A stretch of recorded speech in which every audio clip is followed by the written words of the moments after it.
Il avait de la joie dans l'air que les villageois de la tribu à Kumasi-Azant réunis pour la célébration de 3 jours du mariage de la princesse héritière. Princesse Ya a été fixée à épouser un prince d'un village voisin et elle était très excitée. Le prince et la princesse avaient grandi ensemble et avaient connu pendant de nombreuses cérémonies locales et nationales. Ils avaient même volé un temps précieux seuls pendant leurs nombreux mois de fréquentation. Toute sa vie, la princesse avait été en attente pour une telle journée arrivée, un grand mariage dans lequel elle serait le centre absolu de l'attention. Pour préparer les célébrations de la première nuit, les filles ornaient leur princesse avec de beaux bijoux en or, des perles, et de dessins à l'encre délicats sur sa peau. Princesse, implora une des servantes, s'il vous plaît, dites-nous comment vous vous sentez au sujet de votre futur mari. La princesse a répondu par une question de fait très voix. Il est un homme gentil, prévisible, mais fidèle. Il sera un bon mari. Si elle était mon choix, je épousais quelqu'un plus aventureux, plus dangereux, quelqu'un avec plus de richesse et une meilleure apparence. Mais qui sait, dit la princesse avec un sourire malicieux, je peux finir dans l'amour avec mon pauvre mari un jour. En ce moment je suis heureux de se contenter de lui parce qu'il va prendre soin de moi. Il est seulement dommage qu'il ne sera pas en mesure de satisfaire tous mes désirs mondains parce que sa famille est loin d'être aussi riche que le mien. La plus jeune fille a demandé, « Princesse, que ferez-vous sans votre or, vos perles et vos pierres précieuses ?» La princesse eut un petit rire et répondit, « Je vais trouver un admirateur riche de la ville. Après tout, il y a seulement tellement d'une vie ennuyeuse une belle fille comme moi peut prendre. » Toutes les filles se mirent à rire, car ils savaient que leur princesse était en effet très méchante et saurait sûrement faire ce qu'elle avait dit dans le dos de son pauvre mari. Et donc le matin du mariage est enfin arrivé. La princesse était encore un peu contrariée par une conversation qu'elle avait eue avec la nuit précédente de ses parents. La princesse avait demandé que son père soutenir son nouveau mari financièrement afin que le jeune homme pourrait être en mesure d'acheter la princesse plus de bijoux et de choses de ce monde. Son père avait refusé, assurant sa fille unique que les richesses ne sont pas la chose la plus importante dans le monde. La princesse pensait que son père fit preuve très stupide et méchant. Après tout, dit-elle motivée, qu'il est normal pour lui, il est déjà riche, et moi?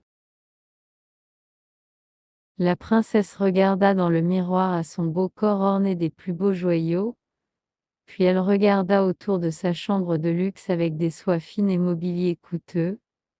Il a enfin levé sur elle qu'elle aurait à quitter tout ce luxe derrière.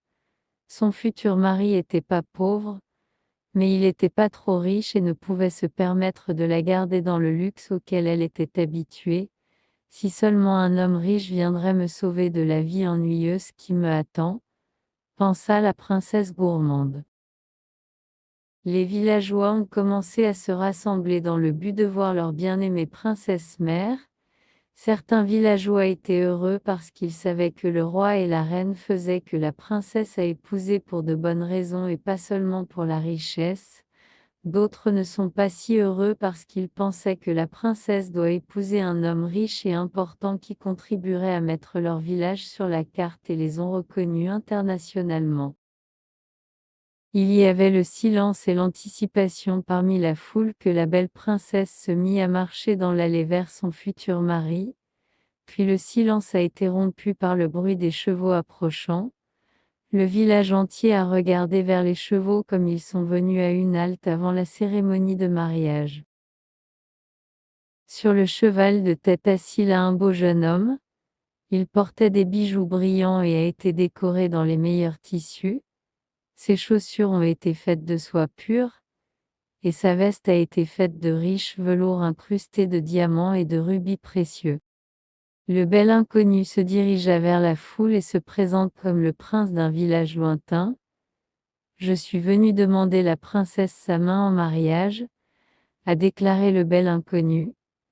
Je l'ai voyagé pendant 2 jours et 2 nuits juste pour obtenir ici avant qu'elle ait donné à l'autre.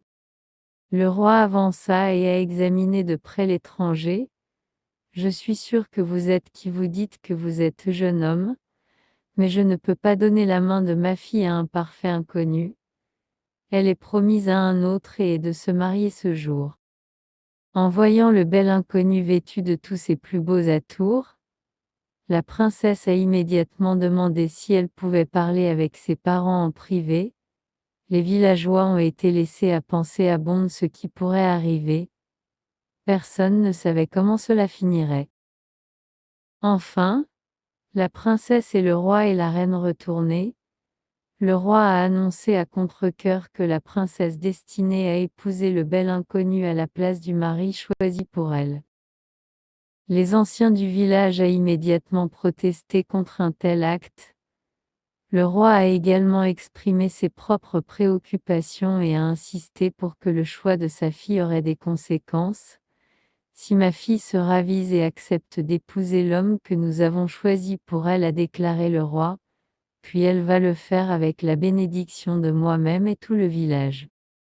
Mais si elle est têtue, et choisit de se marier cet inconnu dont nous ne savons rien, puis elle sera bannie de notre royaume et forcée de faire sa fortune. La reine était très angoissée et implorait sa fille d'épouser l'homme qu'ils avaient choisi pour elle, mais la princesse avait pris son parti et était déterminée à épouser le bel inconnu, croyant qu'il était en effet un riche prince d'un pays lointain. Et ce fut ainsi que le prêtre a épousé la princesse et le bel inconnu, mais ce fut une cérémonie triste sans la bénédiction du roi et les anciens du village. Lorsque la cérémonie fut terminée, le roi ordonna que sa fille aliénée et son nouveau mari être escortés à bord du royaume accompagnés seulement de ses servantes fidèles. Ce fut pendant ce voyage sombre du village que les femmes de chambre de la princesse a commencé à chanter dans un chœur de voix douce. Un long chemin pour le mariage. Je ne vais pas aller un long chemin pour le mariage. Je ne vais pas aller mais nous vous souhaitons tout le meilleur. De quitter votre maison et la famille pour une vie loin avec un étranger ne c'est un long chemin pour le mariage. Je ne vais pas aller un long chemin pour le mariage, je ne vais pas. Tandis que le cortège approchait le bord du royaume, la princesse dit au revoir à ses servantes, puis elle et son nouveau mari, accompagnés de ses nombreux serviteurs, traversaient la rivière à cheval et ont commencé leur voyage dans sérieux. Après avoir voyagé pendant de nombreuses heures, la princesse a grandi fatiguée et affamée. Mon amour, peut-on s'il vous plaît se reposer afin que vos serviteurs pourraient me mettre un peu d'eau? Que les fonctionnaires, répondit le prince d'une voix bourrue. La princesse était fatiguée et affamée et non utilisée pour voyager sans serviteur, mais elle a continué sur le chemin avec son nouveau mari et se trouva bientôt à cheval dans une forêt de grands arbres. La forêt était froide, sombre et sinistre, et a permis peu de soleil à travers la canopée épaisse ci-dessus. La princesse regarda tout autour d'elle et se rendit compte que les fonctionnaires avaient disparu. Il était seulement 2 d'entre eux maintenant. Roulez seuls, ne vous inquiétez pas, dit le prince, nous sommes presque à la maison. Regardez-la, fit le prince, nous sommes enfin à la maison.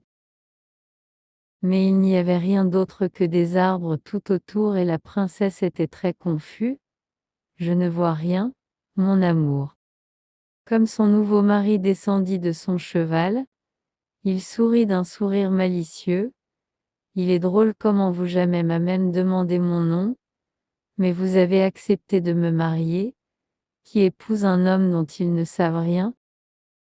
La princesse a essayé de rester calme, même si elle a été de plus en plus nerveuse à la minute. Mon amour, je savais que vous étiez l'homme pour moi à partir du moment où je vous ai vu.